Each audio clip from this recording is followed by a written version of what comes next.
Welcome everyone to Move, Crush, Count, a podcast produced by J&L Marketing. Today we are at a very special location. This is a place that I have wanted to do an interview for a long time since we started the podcast. We are in downtown Louisville. We are at the Muhammad Ali Center, home of the greatest, and we are interviewing Donald Lassere. So he is the CEO and president of the Muhammad Ali Center. And so a lot of people might be asking right out the gate, with our audience, they might be saying, why are you interviewing, because this is a nonprofit. Right. Why, Scott, are you interviewing the CEO and president of a nonprofit? And I think, I want to spend a lot of time on your background and your history and your education and some of the things and challenges you deal with here, along with some of your accomplishments that you've done here. Because I think once the audience hears all this, they're going to start looking at what makes you and them similar instead of different. Sure, absolutely. And so I want to do that. So let's jump right in. So okay. Yeah, tell us a little bit about your background, your education. Sure. And some of the challenges you face here. Okay, well, let's just start with my education. I graduated from the University of San Francisco, in the 80s. I majored in finance, and then I went to work for Procter & Gamble in sales and marketing. And then after Procter & Gamble, I went to Harvard Business School and spent a great 2 years in Boston. It was wonderful. Great learning experience. Just so you know, we have all kinds of guests on the show Sure. that have graduated from Harvard. Okay. No. I think you're our first, actually. Oh, fantastic. Fantastic. And after graduating from business school, I went to work for a local exchange telephone company, Chesapeake and Potomac Telephone Company in Washington, D.C., which was a part of what is now Verizon, but at the time it was Bell Atlantic. Yep. And I spent some time there, believe it or not, working in the regulatory side. It was a sort of a management training program. Spent a year and a half there and then moved to corporate, where I worked in marketing, strategic planning, and strategic alliances. So it was a very interesting time. And while I was in D.C., I went to Georgetown Law School and got a law degree. Nice. So and it's great that you have this experience and background on strategic planning and branding. I want to really, and I know some of the things you've accomplished here, and it's going great. And I want to kind of, when we get into the tips on helping other business leaders with that, I want to focus in on that. Sure, so, absolutely. Tell me a little bit in terms of, let's start more recent. When did you get started here? I have been here almost 8 years. It'll be 8 years in May. Okay. And I know that you were part of the initiative to rebrand the Ali Center. And so the audience might be saying, what kind of challenge is there branding Muhammad Ali, right? And so, but you're not branding Muhammad Ali. We're branding the center. Yeah. And it's very, very interesting because Muhammad was such a complex person, an individual. And what he did had a lot of complexity to it and a lot of subtlety to it. So the magic here was making sure that we were able to represent Muhammad's legacy, but also reach a different audience.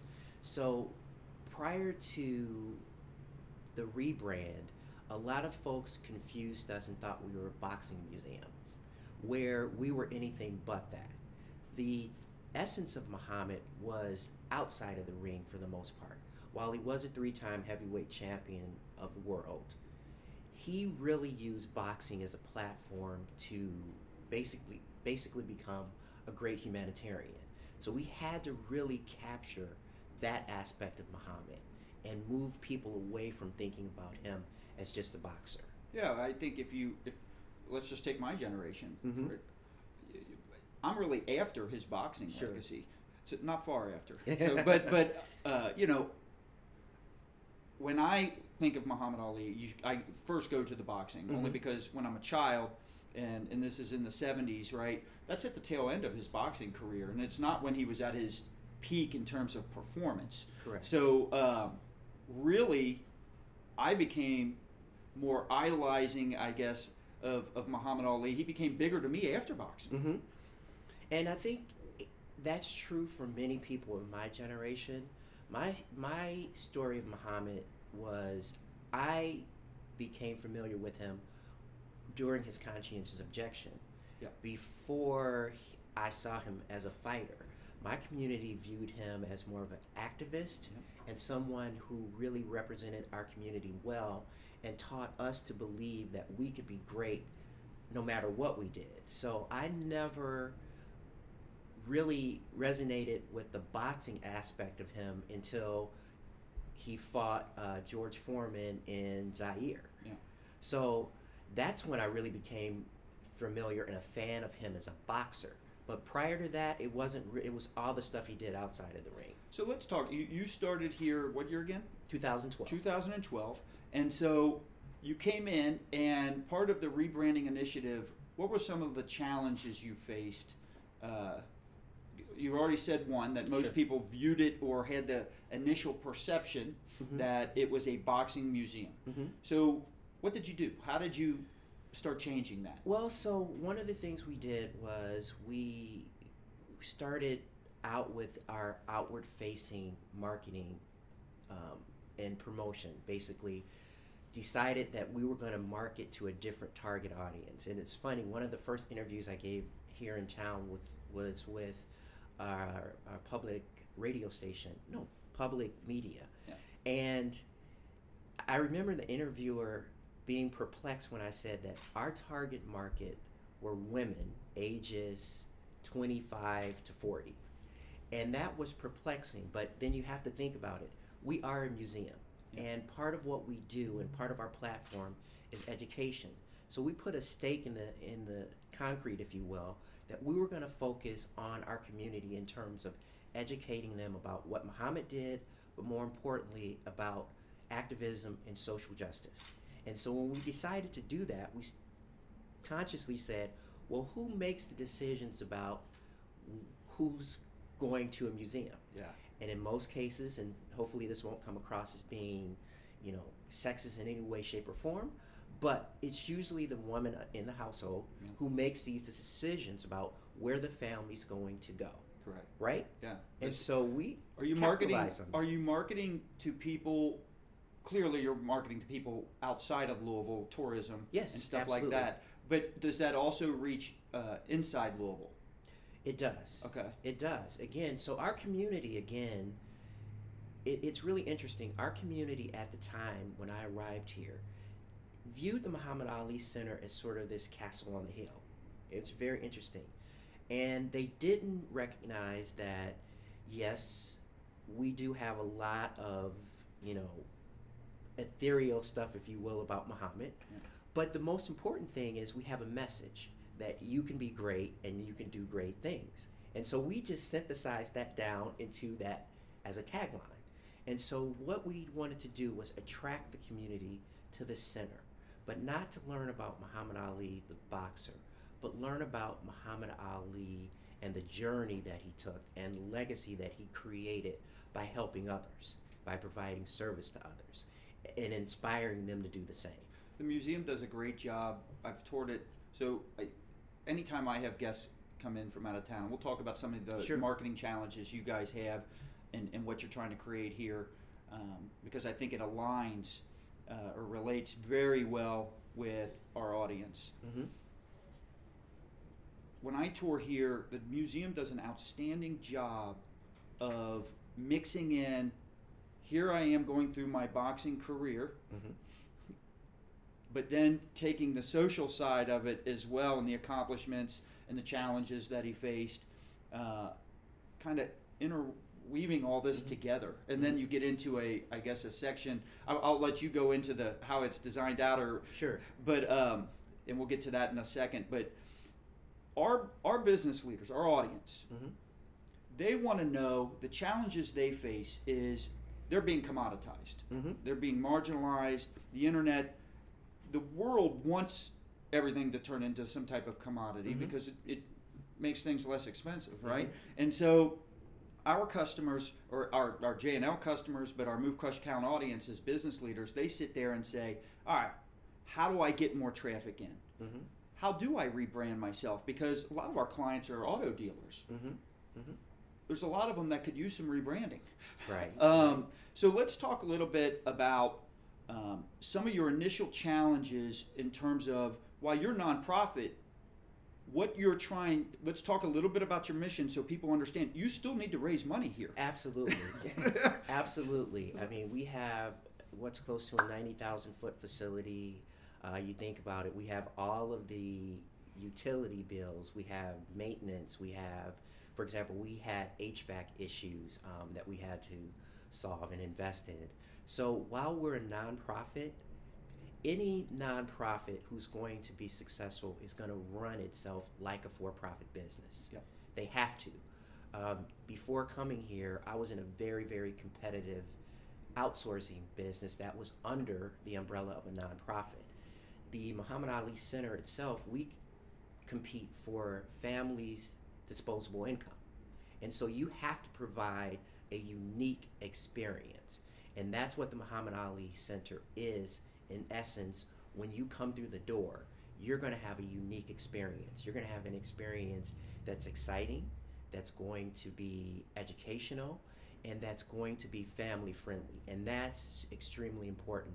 And we talk about that through our marketing material and through what we do on social media and what we do through our promotional materials. And there are things that you guys do that I've noticed in my more recent visits that where you're embracing technology. Yes. So you talk about customer experience. That's always a hot topic with our audience. Yes. It's great. I'm glad you went there.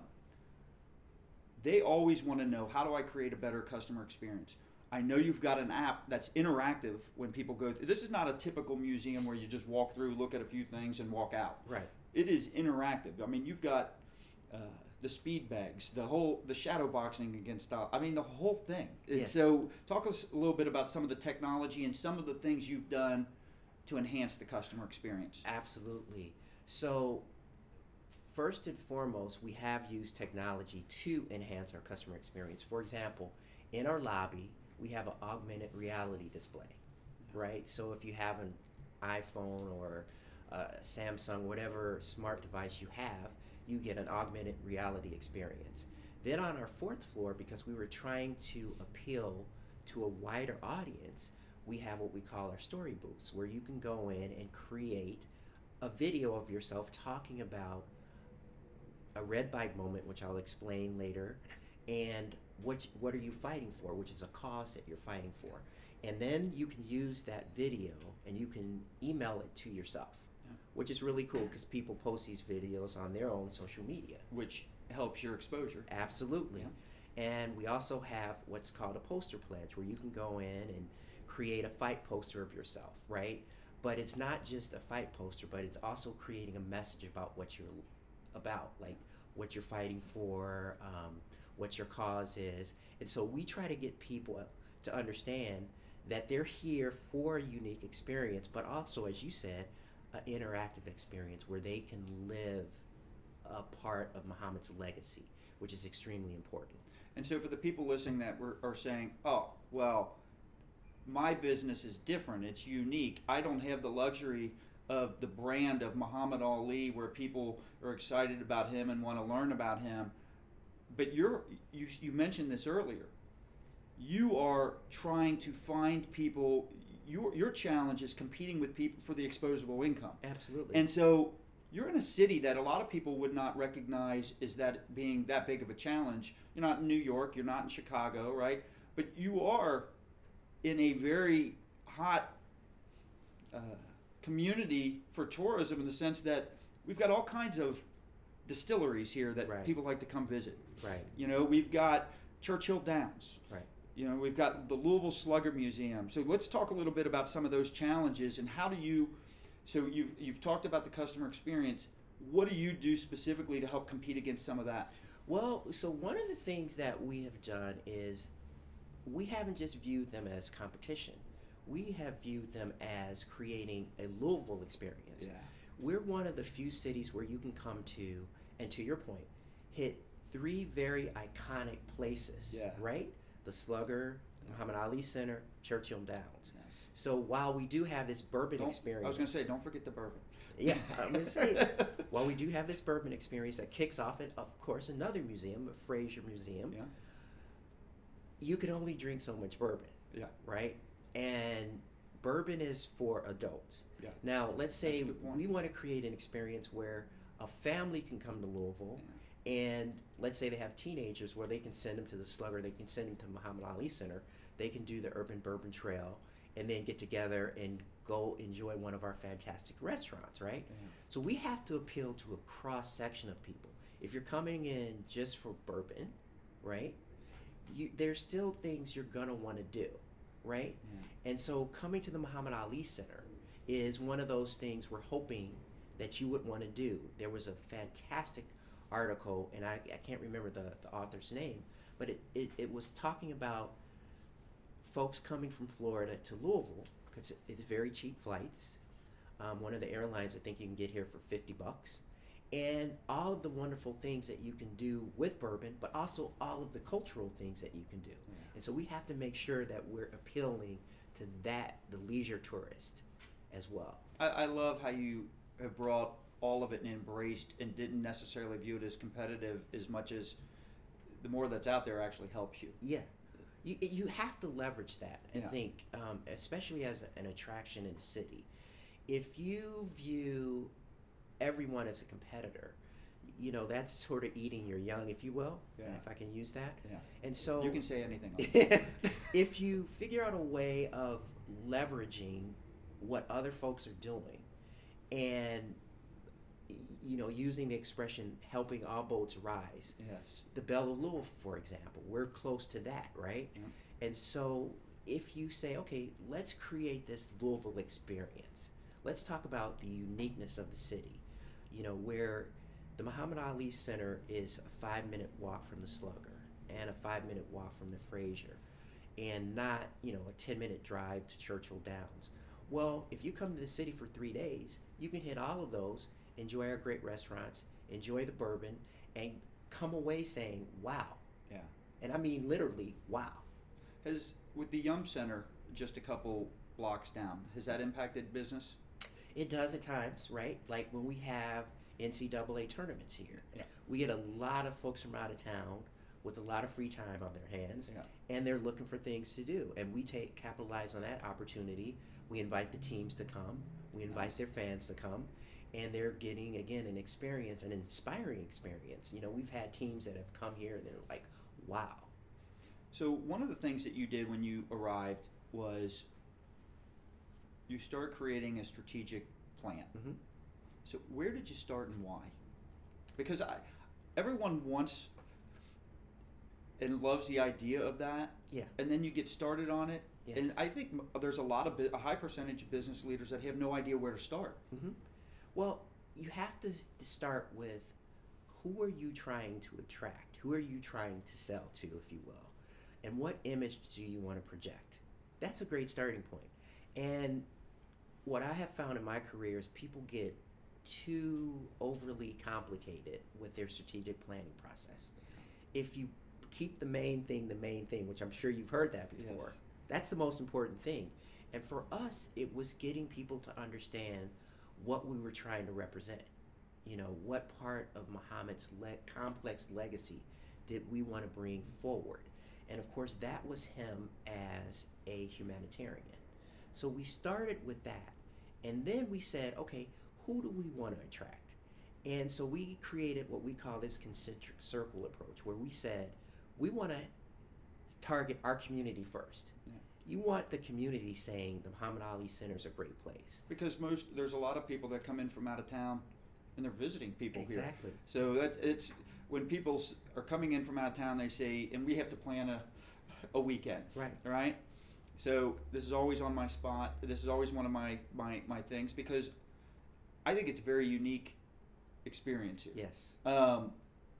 And I've yet to have anybody we've brought through not blown away by it. Mm-hmm. And so I think that, I think you're on point there with that. Yes. You can't just look outside. Oh, no, yeah, you have to have your community first Yeah. that believes in what you're doing and, to your point, will communicate to the external community Yeah. that this is a great place. Yeah. And then, like I said, the concentric circle then talked about what we can do from a national perspective.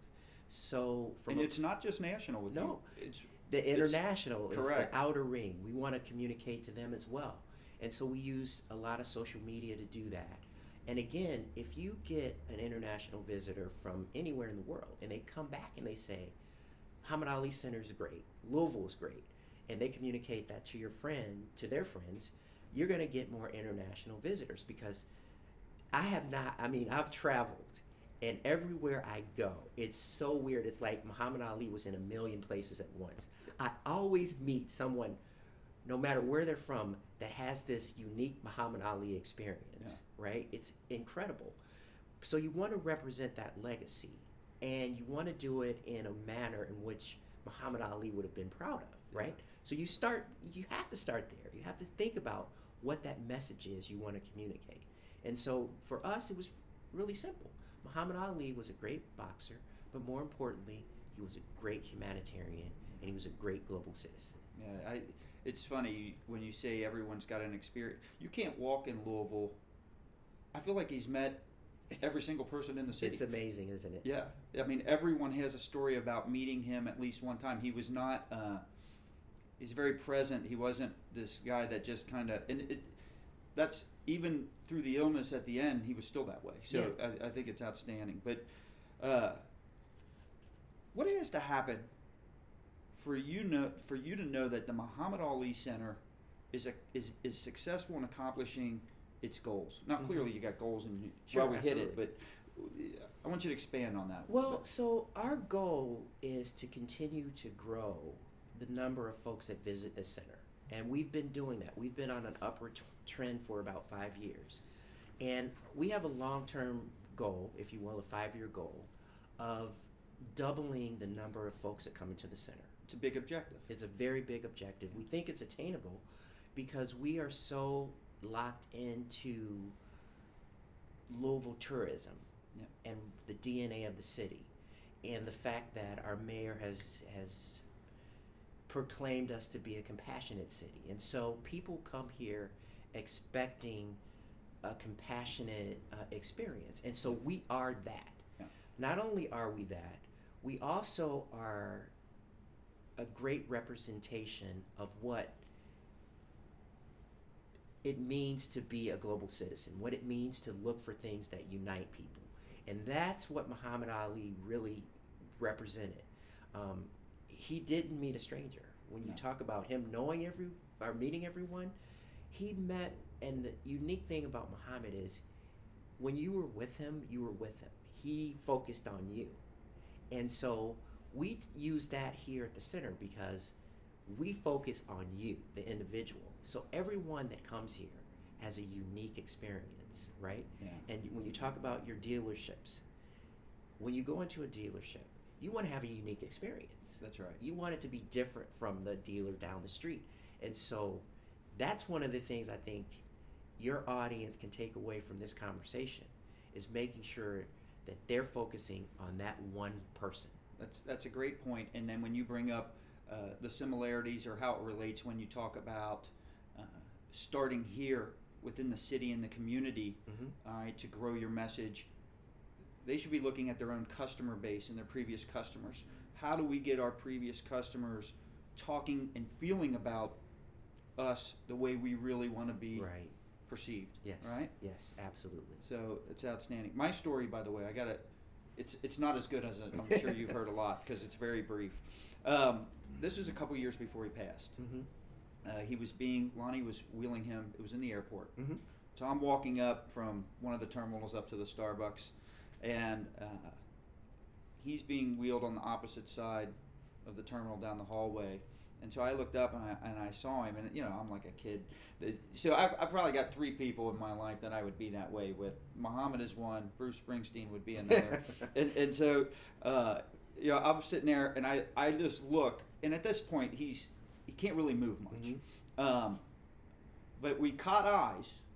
All right. He saw my excitement because literally the corners of his mouth went up into kind of a smile, and you could see the expression in his eyes. And I was just, you can't describe the feeling of interacting or meeting with him, and we didn't even talk. Right. That's one of the things that really stood out with Muhammad from my perspective, is that he could say more with his eyes than you and I could say in 1,000 words. It was amazing. It really was. Yeah. So let's get into the actual tips. Mm-hmm. So let's get to some specific things here. What's a tip or a wish that you wish someone had shared with you about branding or strategic planning when you first started out? Try to make it as simple as possible. Try to make it as understandable as possible. And also make sure that you're not doing it in a vacuum, in a silo. How do you mean by that? Well, so when we did our strategic plan, we got our whole staff involved in the process, our senior leadership team in the process. Our board was involved in the process. And we talked to prospective visitors. We just didn't do it in a vacuum. And I think that's very important. And then you have to synthesize that down, right? And always get an outside perspective, because you don't want an echo chamber. And I think throughout my career, I've seen, where people relied on one person to create a strategic plan. You had that one perspective, and that was very myopic. Or you had just someone who thought they knew the answer and they were going to force that answer. And that's a mistake, right? Yeah. And so when you get more input from different facets of what you're trying to do and what you're trying to accomplish, the better off you're going to be. And then we had the luxury of having Muhammad's wife, who, knew Muhammad inside and out, and her perspective gave us an insight to Muhammad, right? And so we had that luxury. And I think that's important. You don't throw away the past to get to the new. You leverage off the past, and I think that's important. Yeah. When you try to say, I'm going to, do a 180 with my business, that rarely works. What tip would you give a business leader that just heard that advice on the best way to get started with it? So, again, you have to... Because once again, I think, and here's the reason I'm asking that is, I agree with everything you just said, because I will say, as a marketer, we have all this data, and it's very easy for us to make decisions, isolated decisions, that usually end up backfiring without what you're talking about, a more collaborative effort.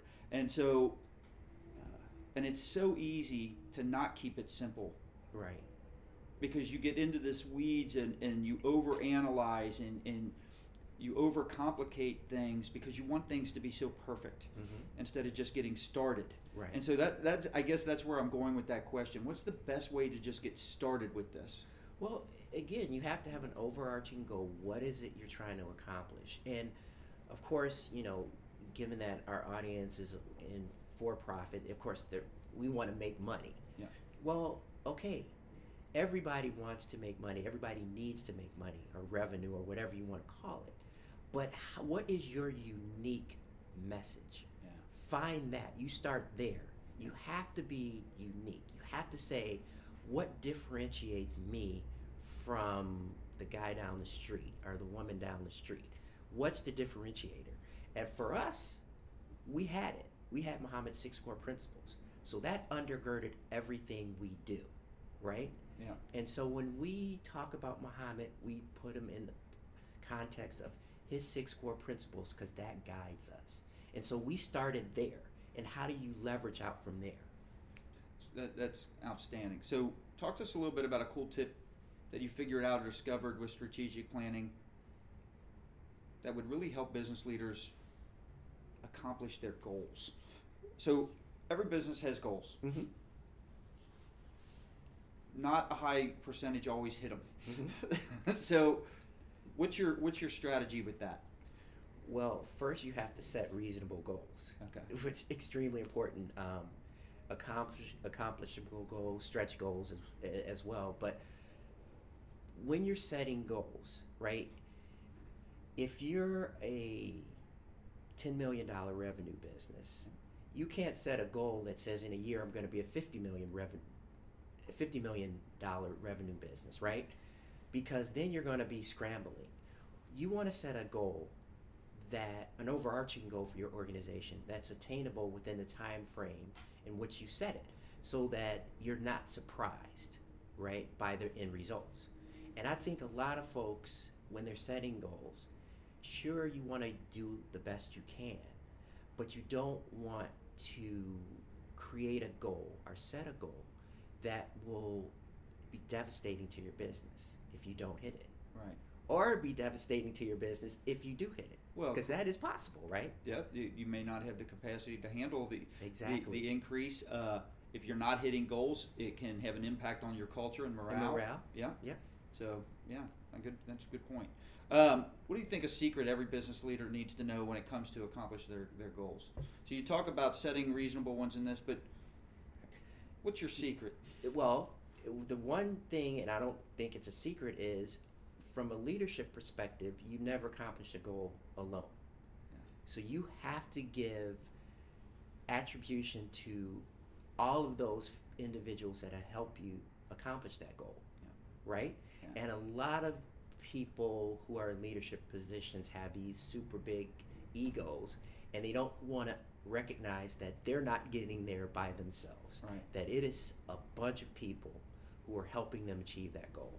And you have got to always recognize that fact and compliment the individuals and prop them up that are helping you get to that point in wherever you are in your business plan. Where do you see a lot of business leaders wasting time when it comes to strategic planning or rebranding or branding? Paralysis by analysis, yeah. Man, come on. A lot of business leaders, give me data, give me data, give me data. Well, what data is pertinent to what you're trying to accomplish? Let's talk about that first. Yeah. For us, it was really, who are our visitors and who do we want to be our visitors? So I would say when we started about 8 years ago, 90% of our visitors were men. Yeah. We wanted to get to at least 50-50. And I believe we may be a little bit more than 50-50. I would say that from the time we started, we get so many women coming into the Muhammad Ali Center. It's amazing. Yeah. And that was intentional, yeah. Right? Well, that was the niche you'd mentioned earlier. Exactly. And so we set that goal and we have accomplished that goal. But it really is very simple, right? We didn't say we wanted to get 5% from China and 15% from the UK, which our data would have said we get 15% of our visitors might be from the UK and 10% from China. We would have been all over the place. We just wanted to keep it simple. Yeah, that's a good point. I think when people overanalyze trying to perfect things or not make mistakes too much, they never get started. Right. And so what ends up happening is they never take into account the revenue or lost opportunities by doing nothing in that time frame. Absolutely. Yeah. So, and sometimes the best data is once you get a good idea that everyone's on board with, up and running, mm-hmm. and then all of a sudden you're looking at things and you're like, all right, we need to tweak this. We need to improve here. Right. Right. And I think it can take off from there. Where do you think the big opportunities in strategic planning and branding that a lot of business leaders might be missing? What are opportunities that are out there that they're not necessarily thinking of?